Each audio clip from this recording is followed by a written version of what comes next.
सूरज की पहली किरण गंगा की लहरों को सुनहरी चादर में लपेट रही थी। आसमान में धुंध का हल्का आवरण फैला हुआ था और घाट पर भजन कीर्तन की गूंज हर कोने में सुनाई दे रही थी। यह महाकुंभ का वह विशेष दिन था जब लाखों श्रद्धालु पवित्र गंगा में डुबकी लगाकर अपने पापों का प्रायश्चित करते हैं। गंगा के किनारे का माहौल अद्भुत था। साधु संतों की टोली, नागा बाबाओं के झुंड और हर जगह से आए तीर्थ यात्रियों का विशाल जमावड़ा देखकर ऐसा प्रतीत होता था मानो समूचा ब्रह्मांड गंगा की गोद में समा गया हो। कहानी में आगे बढ़ने से पहले अगर आप भी भगवान को मानते हैं तो वीडियो को लाइक करके कमेंट बॉक्स में हर हर महादेव जरूर लिखिए। इन्हीं संतों के बीच एक विशेष व्यक्ति की उपस्थिति सबका ध्यान आकर्षित कर रही थी। अघोरी साधु भैरवनाथ। भैरवनाथ का रूप अद्वितीय था। वह गेरुए वस्त्रों में नहीं बल्कि राख से सने हुए पूरे शरीर और जटाजूट से ढका सिर लिए हुए थे। उनकी आंखें इतनी तीव्र और गहरी थीं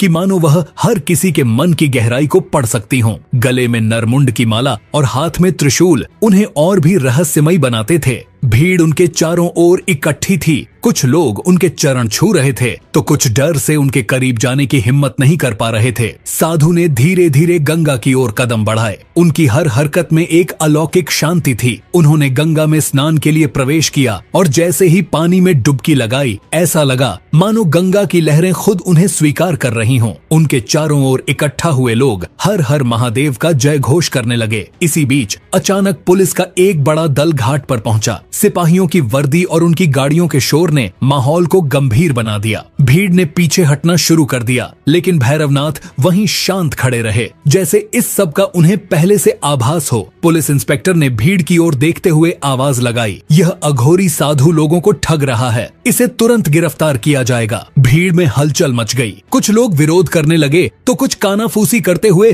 चुपचाप तमाशा देखने लगे। पुलिस ने बिना समय गवाए भैरवनाथ को घेर लिया। इंस्पेक्टर ने गुस्से में पूछा, तुम यहाँ क्या कर रहे हो? क्या तुम नहीं जानते कि ठगी और अंधविश्वास फैलाना कानूनन अपराध है? भैरवनाथ ने शांत स्वर में उत्तर दिया, मैं केवल अपनी साधना कर रहा हूँ। मेरा गंगा के अलावा किसी से कोई लेना देना नहीं। उनकी आवाज में इतनी गहराई थी कि कुछ क्षण के लिए पुलिस अधिकारी भी ठिठक गए लेकिन वे अपने इरादे से पीछे नहीं हटे। पुलिस ने उन्हें भीड़ के बीच से घसीटते हुए अपने वाहन तक पहुंचाया। लोगों ने विरोध किया लेकिन पुलिस के तेवर देखकर कोई अधिक बोलने की हिम्मत नहीं कर पाया। भैरवनाथ ने बिना किसी प्रतिरोध के खुद को गिरफ्तार करवा दिया। जैसे ही उन्हें गाड़ी में बैठाया गया घाट पर एक अजीब सन्नाटा छा गया। ऐसा लगा जैसे गंगा की लहरें भी इस अन्याय पर क्रोधित हो उठी हों। भीड़ में खड़े कुछ बुजुर्गों ने फुसफुसा कर कहा, यह कोई साधारण साधु नहीं है, यह भगवान शिव का ही रूप हो सकता है। पुलिस ने इसे गिरफ्तार करके बहुत बड़ी गलती की है। इस घटना ने महाकुंभ के उत्सव को बदल दिया। घाट पर मौजूद लोगों के मन में कई सवाल उठने लगे। कौन था यह साधु? क्या सचमुच उसने ठगी की थी या वह किसी गहरे रहस्य का वाहक था? गाड़ी जब साधु को लेकर चली गई तो उनके पीछे पीछे गंगा की लहरें जैसे कुछ कहने की कोशिश कर रही थीं। पुलिस की गाड़ी महाकुंभ के कोलाहल से दूर होती चली गई। गाड़ी में सन्नाटा पसरा हुआ था। अघोरी भैरवनाथ गहरी शांति के साथ बैठे थे। उनकी आंखें बंद थीं, मानो वे इस संसार से परे कहीं विचरण कर रहे हों। इंस्पेक्टर राठौड़, जो अपने कठोर रवैये के लिए प्रसिद्ध थे, उन्हें घूरते हुए बोले, तुम जैसे लोग धर्म के नाम पर भोले भाले लोगों को मूर्ख बनाते हो। अब सच उगलने के लिए तैयार हो जाओ। भैरवनाथ ने अपनी आंखें खोलीं। उनकी नजरें इतनी तीक्ष्ण थीं कि राठौड़ एक पल के लिए असहज हो गए लेकिन वह अपनी भूमिका निभाने में पीछे नहीं हटे। गाड़ी जेल की ओर बढ़ रही थी और राठौड़ बार बार साधु से सवाल कर रहे थे, तुमने कितने लोगों को ठगा है? किसके कहने पर यह सब कर रहे हो? लेकिन साधु ने कोई उत्तर नहीं दिया। वह चुपचाप बैठे रहे जैसे उनके आसपास की घटनाओं का उन पर कोई असर ही नहीं हो रहा था। यह चुप्पी इंस्पेक्टर के लिए और भी असहनीय हो रही थी। इंस्पेक्टर के दिमाग में महाकुंभ में घटी घटनाओं की तस्वीरें घूमने लगीं। सुबह ही उन्हें सूचना मिली थी कि एक अघोरी साधु लोगों को ठग रहा है। कई तीर्थयात्रियों ने शिकायत की थी कि भैरवनाथ नामक यह साधु पूजा पाठ और गंगा स्नान के नाम पर लोगों से धन और गहने ले रहा है। कुछ महिलाओं ने आरोप लगाया था कि उन्होंने अपने बच्चों के इलाज के लिए इस साधु को बड़ी रकम दी, लेकिन बदले में केवल राख और माला थमा दी गई। एक व्यक्ति ने यह भी दावा किया था कि साधु ने उसे अमीर बनाने का झांसा देकर उसकी संपत्ति हड़पने की कोशिश की। इन सब शिकायतों के आधार पर पुलिस ने तुरंत कार्रवाई की और साधु को गिरफ्तार करने घाट पर पहुंची। साधु को मुख्य काल कोठरी में डाल दिया गया, जहां अंधेरा और सर्द था। लोहे की मोटी सलाखें और दीवारों पर जमी काई उस जगह की दुर्दशा बयान कर रही थीं। साधु ने कोठरी के भीतर प्रवेश करते ही अपनी आंखें बंद कर लीं और एक कोने में बैठ गए। जेल के अन्य कैदी उन्हें अजीब नजरों से देख रहे थे। कुछ लोग फुसफुसा रहे थे, यह अघोरी है, इनके पास अलौकिक शक्तियां होती हैं, कहीं यह हमारे लिए मुसीबत न बन जाए। पुलिस स्टेशन के अधिकारी भी भैरवनाथ को लेकर संशय में थे। इंस्पेक्टर राठौड़ ने अपने अधीनस्थों से कहा, चाहे कुछ भी हो, मुझे इस आदमी का सच उगलवाना है। यह कोई साधारण ठग नहीं लगता, इसकी शांति मुझे परेशान कर रही है। भैरवनाथ ने कोई विरोध नहीं किया। उन्होंने अपनी आंखें मूंद लीं और गहरे ध्यान में लीन हो गए। जेल के भीतर अचानक एक अजीब सी हलचल होने लगी। ऐसा लग रहा था जैसे समय थम गया हो। पुलिसकर्मी जो अक्सर कठोर और निष्ठुर रहते थे, अचानक साधु को लेकर असमंजस में आ गए। उनमें से कुछ ने धीरे धीरे यह महसूस करना शुरू कर दिया कि भैरवनाथ की उपस्थिति में कुछ अद्भुत और रहस्यमयी है। जेल में एक विचित्र घटना घटी। कोठरी के पास ड्यूटी कर रहे सिपाही ने देखा कि साधु के चारों ओर हल्का प्रकाश फैलने लगा। उसने इसे अपनी आंखों का भ्रम समझा और नजरअंदाज कर दिया, लेकिन जल्द ही पूरे जेल में एक अजीब सी शांति छा गई। कैदियों के चिल्लाने और झगड़ने की आवाजें, जो आमतौर पर रात में सुनाई देती थीं, पूरी तरह बंद हो गईं। कुछ कैदियों ने दावा किया कि उन्होंने साधु को कोठरी के अंदर ध्यान करते समय हवा में तैरते हुए देखा। पुलिस अधिकारी इस पर यकीन नहीं कर सके, लेकिन वे भी कुछ असामान्य अनुभव कर रहे थे। महाकुंभ में साधु की गिरफ्तारी के बाद यह खबर तेजी से फैल गई। लोग अब पुलिस के इस कदम पर सवाल उठाने लगे थे। कई श्रद्धालु मानते थे कि भैरवनाथ ठग नहीं हो सकते। उन्होंने हमसे कुछ भी नहीं मांगा, एक महिला ने मीडिया को बताया। वह तो केवल भगवान शिव के नाम का जाप कर रहे थे। अगर वह ठग होते तो उनके पास बड़ी दौलत होती। दूसरी ओर कुछ लोग पुलिस की कार्रवाई का समर्थन कर रहे थे। अगर वह निर्दोष हैं, तो यह साबित होगा, एक आदमी ने कहा। जेल में भैरवनाथ के शांत और स्थिर व्यवहार ने इंस्पेक्टर राठौड़ के मन में गहरी जिज्ञासा पैदा कर दी। वह अब सोचने लगा कि कहीं वह गलत तो नहीं है। अगर यह आदमी वास्तव में ठग है, तो यह इतनी शांति से कैसे रह सकता है? उन्होंने अपने एक सहकर्मी से कहा, यह इंसान दूसरों से अलग है, हमें इसके बारे में और गहराई से पता लगाना होगा। जेल की काल कोठरी अंधकार और सन्नाटे से भरी हुई थी। वहाँ की दीवारें, जिन पर समय और नमी ने अपनी छाप छोड़ दी थी, ठंड और वीरानगी का अनुभव कराती थीं। भैरवनाथ को यहाँ बंद करने का निर्णय इंस्पेक्टर राठौड़ ने इसलिए लिया था ताकि वह मानसिक और शारीरिक रूप से टूट जाए और सच्चाई स्वीकार कर लें। रात का समय था। जेल के सभी कैदी अपने अपने कोनों में दुबके हुए थे। अघोरी भैरवनाथ अपने कोने में ध्यान मग्न बैठे थे। उनकी उपस्थिति जो किसी को शांत कर सकती थी, वहीं जेल के अधिकारियों और कैदियों के लिए बेचैनी का कारण बन रही थी। काल कोठरी में घना अंधेरा था। केवल एक छोटी सी खिड़की से चांद की हल्की रोशनी अंदर आती थी, लेकिन वह भी अंधेरे को चीरने में असमर्थ थी। कोठरी के आसपास अजीब सी सरसराहट सुनाई दे रही थी, जैसे वहाँ कोई अदृश्य ताकत मौजूद हो। कोठरी के अन्य कैदी फुसफुसाते हुए आपस में बात कर रहे थे। क्या यह सच है कि यह आदमी अघोरी है? हाँ, मैंने सुना है कि अघोरी के पास अलौकिक शक्तियाँ होती हैं, लेकिन ये यहाँ क्यों है? कहीं ऐसा न हो कि वह हम पर कोई तांत्रिक क्रिया कर दे। इन बातों के बीच भैरवनाथ शांत थे। वह अपने त्रिपुंड ललाट और गले में पड़ी नरमुंड माला के साथ बिल्कुल अचल बैठे थे।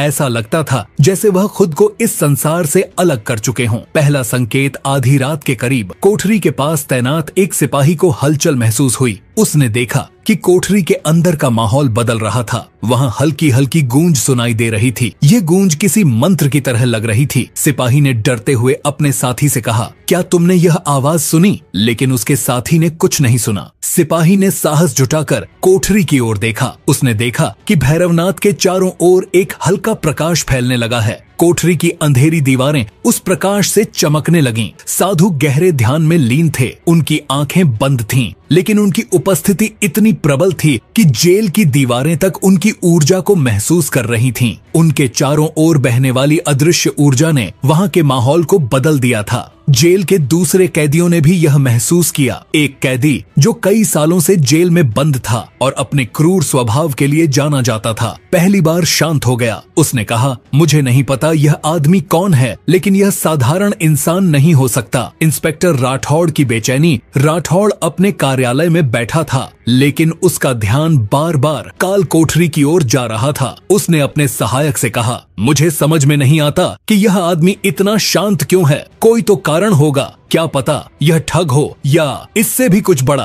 राठौड़ ने खुद जाकर कोठरी का मुआयना करने का निश्चय किया। जैसे ही वह कोठरी के पास पहुंचे, उन्होंने साधु के चारों ओर फैले उस हल्के प्रकाश को देखा। राठौड़ ठिठक गए। उन्हें ऐसा लगा जैसे वह उस साधु की ऊर्जा से खींचते जा रहे हों। राठौड़ ने अपनी हिम्मत जुटाकर भैरवनाथ से पूछा, तुम कौन हो? क्या सच में तुम ठग हो या यह सब कोई चाल है? भैरवनाथ ने धीरे धीरे अपनी आंखें खोलीं। उनकी आंखों में एक अद्भुत चमक थी। वह बोले, मैं वही हूँ जो सबके भीतर है। तुम मुझसे जो प्रश्न कर रहे हो, उसका उत्तर अपने भीतर खोजो। राठौड़ इस उत्तर से असमंजस में पड़ गए। उन्होंने साधु से और सवाल करने की कोशिश की, लेकिन वह फिर से ध्यान में लीन हो गए। रात और गहरी हो चुकी थी। जेल के सभी कैदी सो चुके थे, लेकिन काल कोठरी के पास खड़ा सिपाही अब भी बेचैन था। अचानक जेल के अंदर एक जोर की आवाज हुई। ऐसा लगा जैसे दीवारों के पीछे कुछ गिरा हो। सिपाही दौड़कर राठौड़ के पास पहुंचा और कहा, सर, वहाँ कुछ अजीब हो रहा है। कोठरी के अंदर से तेज आवाजें आ रही हैं। राठौड़ और अन्य अधिकारी तुरंत कोठरी के पास पहुंचे। वहाँ उन्होंने देखा कि कोठरी की सलाखें अपने आप हिल रही थीं। अंदर भैरवनाथ के चारों ओर तेज रोशनी फैल रही थी। ऐसा लगा जैसे कोठरी में कोई अदृश्य शक्ति काम कर रही हो। जेल के सभी कैदी अब जाग चुके थे।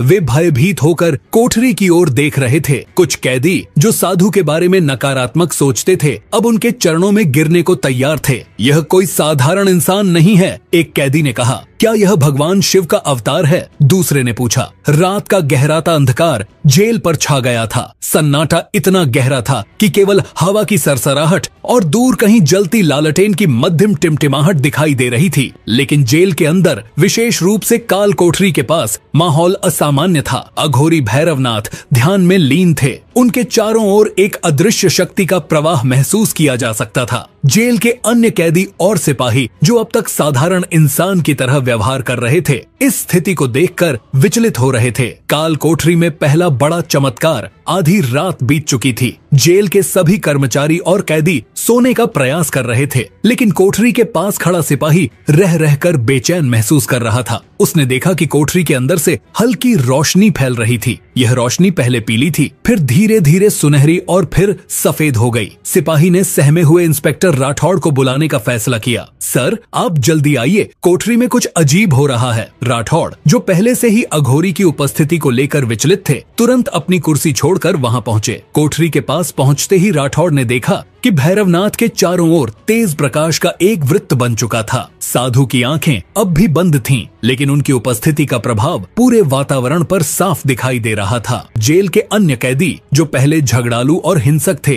अब शांत हो गए थे। उनमें से कई साधु की ओर ध्यान मग्न होकर देख रहे थे। एक कैदी जिसने पहले कई बार जेल के नियम तोड़े थे, फूट फूट कर रोने लगा। मैंने अपने जीवन में कई पाप किए हैं, उसने कहा। मुझे लगता है कि यह साधु मुझे देख रहा है, मेरी आत्मा को। राठौड़ का पहला बड़ा संदेह। इंस्पेक्टर राठौड़, जो अपने कड़े व्यवहार के लिए जाने जाते थे, इस घटना को देखकर विचलित हो गए। उन्होंने खुद से कहा, यह आदमी क्या है? क्या यह वाकई ठग हो सकता है या हमारे सामने कुछ ऐसा है जो हमारी समझ से परे है? उन्होंने साधु से पूछा, यह सब क्या हो रहा है? तुमने ऐसा क्या किया कि यह कोठरी भी तुम्हारी शक्ति से भर गई है? साधु ने धीरे से आंखें खोलीं। उनकी आंखों में गहराई और शांति थी। उन्होंने कहा, जो तुम देख रहे हो वह तुम्हारे भीतर का ही प्रतिबिंब है। डर तुम्हारी कल्पना है और जो प्रकाश तुम्हें दिख रहा है वह सत्य है। रात के तीसरे पहर एक असाधारण घटना घटी। कोठरी का भारी लोहे का दरवाजा,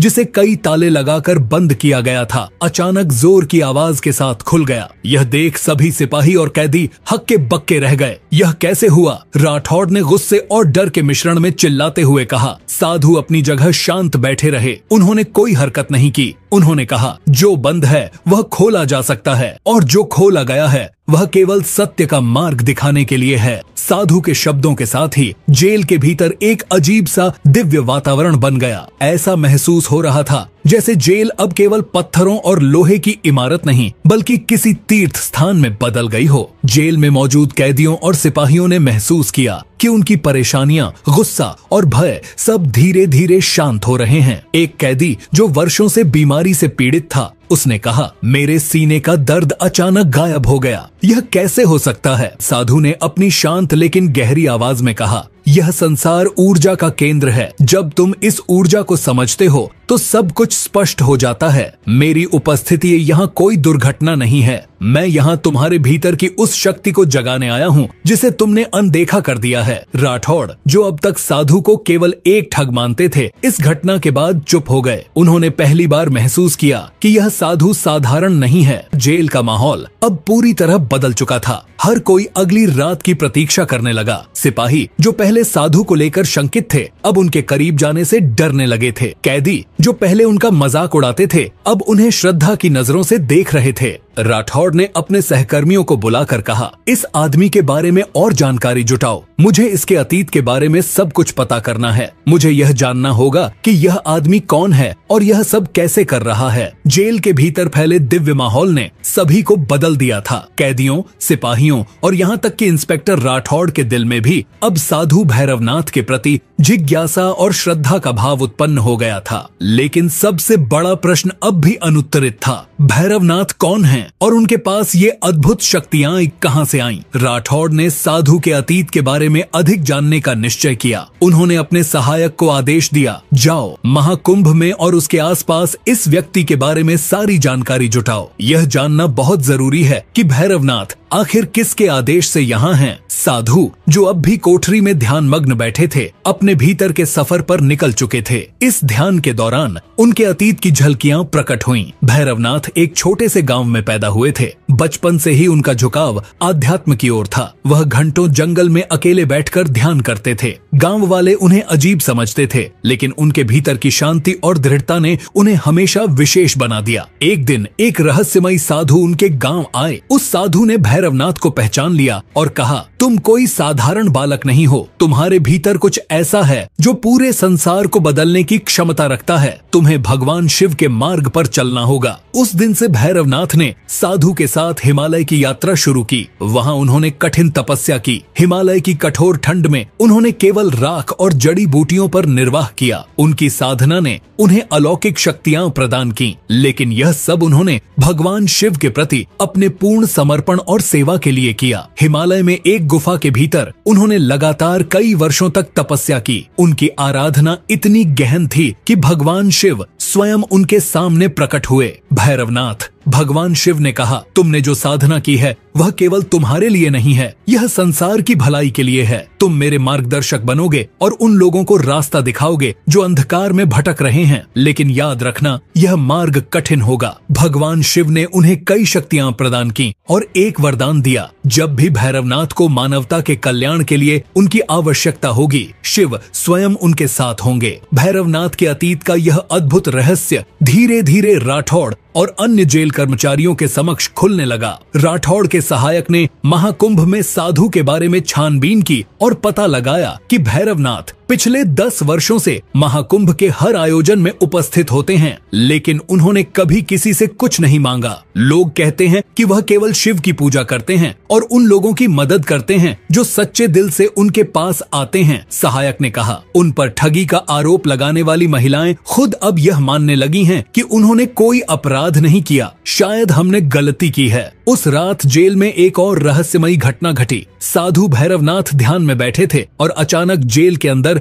एक दिव्य सुगंध फैल गई। कैदियों और सिपाहियों को ऐसा लगा जैसे वे किसी तीर्थ स्थल पर पहुंच गए हों। राठौड़ ने देखा कि भैरवनाथ के चारों ओर एक अद्भुत प्रकाश फैल गया है। उन्हें भगवान शिव की छवि दिखाई दी जो साधु के पीछे खड़ी थी। यह दर्शन क्षणिक था, लेकिन इतना प्रभावशाली था कि राठौड़ अब पूरी तरह समझ चुके थे कि भैरवनाथ साधारण इंसान नहीं है। अगली सुबह इंस्पेक्टर राठौड़ ने भैरवनाथ के सामने जाकर कहा, मैंने जीवन भर नियमों और कानूनों का पालन किया है। मैंने हमेशा यही माना है कि दुनिया में अच्छाई और बुराई के बीच केवल कानून की रेखा खींची जा सकती है, लेकिन आप मुझे एक नई सच्चाई दिखा रहे हैं। क्या आप मुझे बता सकते हैं कि आप यहाँ क्यों आए हैं? भैरवनाथ ने गहरी सांस ली और बोले, मैं यहाँ इसलिए आया हूँ क्योंकि यह मेरे मार्ग का हिस्सा है। मैं यहाँ किसी के आदेश पर नहीं, बल्कि अपने कर्तव्य के लिए आया हूँ। भगवान शिव ने मुझे यह शक्ति इसलिए दी है ताकि मैं उन लोगों को राह दिखा सकूं जो अंधकार में खो चुके हैं। तुम भी इस सत्य को स्वीकारो राठौड़, यह शक्ति तुम्हारे भीतर भी है। भैरवनाथ की शक्तियों और उनके दिव्य व्यक्तित्व के सामने अब तक जेल में जो भी संशय था वह धीरे धीरे मिटने लगा। पुलिस कर्मियों और कैदियों के दिल में उनके प्रति सम्मान और श्रद्धा का भाव पैदा होने लगा था। जेल में कैदियों का व्यवहार आश्चर्यजनक रूप से बदलने लगा। जहां पहले कैदी एक दूसरे से झगड़ते रहते थे, अब वही कैदी शांत हो गए थे। कुछ कैदी तो ध्यान लगाने लगे थे। राठौड़ ने यह परिवर्तन देखकर कहा, यह आदमी कोई साधारण इंसान नहीं है। इसकी उपस्थिति ने जेल का माहौल ही बदल दिया है। एक रात जब जेल के सभी कैदी सो रहे थे, तभी अचानक पूरे जेल में घंटियों की आवाज गूंजने लगी। यह आवाज इतनी मधुर थी कि हर कोई मंत्रमुग्ध हो गया। कैदियों और पुलिस कर्मियों ने देखा कि भैरवनाथ के चारों ओर फिर से तेज प्रकाश फैल गया। इस बार प्रकाश इतना प्रबल था कि जेल की दीवारें तक सुनहरी दिखने लगीं। अगली सुबह राठौड़ ने भैरवनाथ से पूछा, आपने यह सब कैसे किया? यह सब क्या दर्शाता है? भैरवनाथ ने मुस्कुराते हुए कहा, यह केवल प्रारंभ है। हर आत्मा के भीतर यह शक्ति है। यह तुम पर निर्भर करता है कि तुम इसे कैसे जागृत करते हो। राठौड़, जो हमेशा एक कट्टर पुलिस अधिकारी थे, अब अपने भीतर बदलाव महसूस कर रहे थे। उन्हें महसूस हुआ कि वह एक बड़े सत्य के सामने खड़े हैं जिसे वह अब तक नजरअंदाज करते आए थे। भैरवनाथ की रहस्यमयी शक्तियों और जेल में हुए परिवर्तन की खबरें जेल के बाहर फैलने लगीं। कई लोग जो पहले उनके विरोधी थे, अब उन्हें भगवान का रूप मानने लगे। इसी बीच एक महिला जेल पहुंची। उसकी उम्र करीब 50 वर्ष थी और उसके चेहरे पर गहरी चिंता झलक रही थी। उसने जेल अधिकारियों से कहा, मुझे भैरवनाथ से मिलना है। मुझे उनके खिलाफ गवाही देनी है, लेकिन यह गवाही सब कुछ बदल सकती है। राठौड़ ने महिला को भीतर बुलाया। उसने कहा, मेरा नाम सावित्री है। मैं वही हूँ जिसने पहले भैरवनाथ पर ठगी का आरोप लगाया था, लेकिन मैं अब सच बताना चाहती हूँ। सावित्री ने बताया कि उसके बेटे की हालत बहुत खराब थी। डॉक्टरों ने उसे जवाब दे दिया था। तब उसने भैरवनाथ से मदद मांगी थी। भैरवनाथ ने उसके बेटे को केवल भस्म दी और कहा कि उसे विश्वास रखना होगा। मेरे बेटे का इलाज किसी डॉक्टर ने नहीं, बल्कि उनके दिए हुए भस्म ने किया। सावित्री ने कहा, मुझे लगा था कि यह सब उनका चमत्कार नहीं, बल्कि एक संयोग था, इसलिए मैंने उन पर ठगी का आरोप लगाया। लेकिन अब मुझे समझ में आया कि यह सब भगवान शिव की कृपा थी जो उनके माध्यम से मेरे बेटे तक पहुंची। सावित्री की गवाही सुनने के बाद राठौड़ और अन्य अधिकारी हैरान रह गए। राठौड़ ने भैरवनाथ से पूछा, आपने इस बारे में पहले क्यों कुछ नहीं कहा? भैरवनाथ ने शांत स्वर में उत्तर दिया, सत्य को सिद्ध करने की आवश्यकता नहीं होती, समय पर वह स्वयं प्रकट हो जाता है। भैरवनाथ की सत्यता अब स्पष्ट हो चुकी थी, लेकिन यह अंत नहीं था। जेल से उनकी रिहाई का आदेश आ चुका था, परंतु इसके साथ ही समाज और धर्म के प्रति उनके कर्तव्यों की अग्नि परीक्षा भी शुरू होने वाली थी। जब भैरवनाथ को जेल से बाहर लाया गया तो बाहर एक विशाल भीड़ उनका इंतजार कर रही थी। कुछ उनके समर्थक थे तो कुछ आलोचक। लोगों के मन में कई सवाल थे। क्या यह साधु सचमुच दिव्य शक्तियों का धनी है या यह सब दिखावा है? जेल के बाहर एक प्रभावशाली धार्मिक नेता ने भैरवनाथ को चुनौती दी, यदि तुम सच में भगवान शिव के भक्त हो और उनकी कृपा तुम पर है तो इसे सिद्ध करो।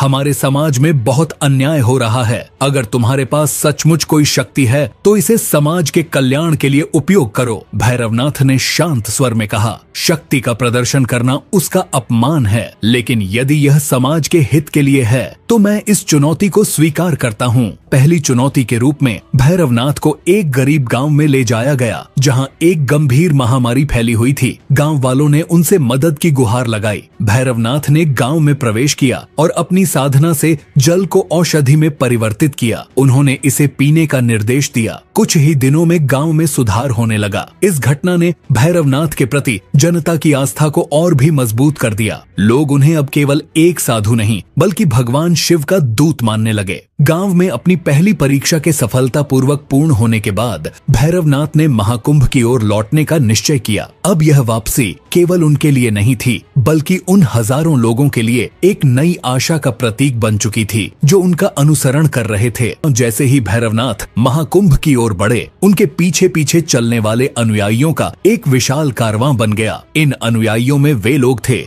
जो उनकी चमत्कारी शक्तियों के साक्षी बने थे और वे भी जिन्होंने उनके उपदेशों से अपने जीवन में बदलाव महसूस किया था। हर हर महादेव के नारों से गूंजता यह कारवां भक्ति और श्रद्धा का एक जीवंत उदाहरण था। महाकुंभ में लौटते ही भैरवनाथ की उपस्थिति ने पूरे मेले के माहौल को बदल दिया। साधु संतों की सभा में उनका स्वागत हुआ। अनेक धर्मगुरुओं ने उन्हें आमंत्रित किया और उनके साथ संवाद किया। भैरवनाथ ने एक बड़े मंच से जनता को संबोधित किया। उन्होंने कहा, शक्ति और साधना का उपयोग केवल स्वयं की उन्नति के लिए नहीं बल्कि पूरे समाज के कल्याण के लिए होना चाहिए। यह मानवता का परम धर्म है। भगवान शिव का मार्ग भी यही सिखाता है। महाकुंभ में उनकी शिक्षाओं ने लोगों के जीवन में सकारात्मक बदलाव लाने का काम किया। भैरवनाथ ने गंगा तट पर एक विशेष अनुष्ठान किया जिसमें हजारों लोगों ने भाग लिया। यह अनुष्ठान केवल आध्यात्मिक शुद्धि के लिए नहीं बल्कि समाज को नई दिशा देने के लिए था। महाकुंभ के समापन के साथ ही भैरवनाथ ने संकेत दिया कि उनकी यात्रा अभी समाप्त नहीं हुई है। उन्होंने कहा,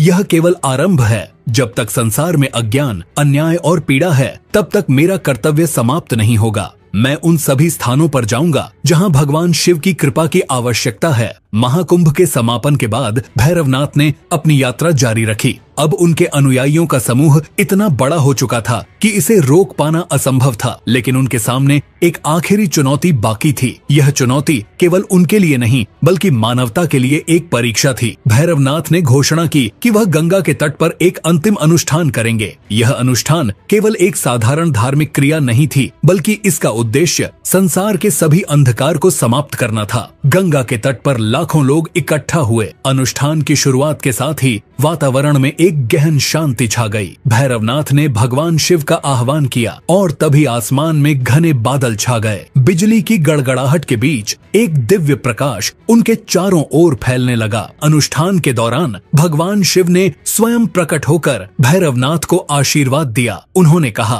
तुमने अपनी साधना और कर्तव्य से यह सिद्ध कर दिया है कि तुम मेरे सच्चे अनुयायी हो। तुमने जो किया है वह केवल एक साधु के रूप में नहीं बल्कि मानवता के मार्गदर्शक के रूप में किया है। अब समय आ गया है कि तुम अपने असली स्वरूप को समझो। भैरवनाथ ने शिव से पूछा, भगवान, क्या मैं आपका अवतार हूँ? भगवान शिव ने मुस्कुराते हुए कहा, तुम मेरे अवतार नहीं बल्कि मेरे संदेशवाहक हो। हर इंसान में मेरा अंश है और तुमने इसे जागृत कर दिखाया है। यही तुम्हारा सत्य है। भगवान शिव के प्रकट होने और उनके आशीर्वाद के बाद भैरवनाथ ने अपने अनुयायियों को संबोधित किया। उन्होंने कहा, हम सभी में दिव्यता है। भगवान शिव हर जगह हैं और हम सभी उनके अंश हैं। यह संसार हमारा कर्तव्य है और इसे हम केवल अपने कर्मों से सुधार सकते हैं। इस अनुष्ठान के बाद भैरवनाथ ने अपने अनुयायियों से विदा ली। उन्होंने कहा कि अब समय आ गया है कि हर इंसान अपने भीतर की शक्ति को पहचान कर संसार को बेहतर बनाए। उनकी विदाई ने लोगों के दिलों में एक गहरा प्रभाव छोड़ा। भैरवनाथ की यात्रा ने यह सिद्ध कर दिया कि सच्ची शक्ति भीतर होती है। उनका जीवन मानवता के लिए प्रेरणा का स्रोत बन गया। उनकी शिक्षाएं और कर्म आज भी लाखों लोगों के दिलों में जीवित हैं। यह कहानी हमें यह सिखाती है कि अज्ञान, अन्याय और अंधकार के खिलाफ लड़ाई केवल बाहरी नहीं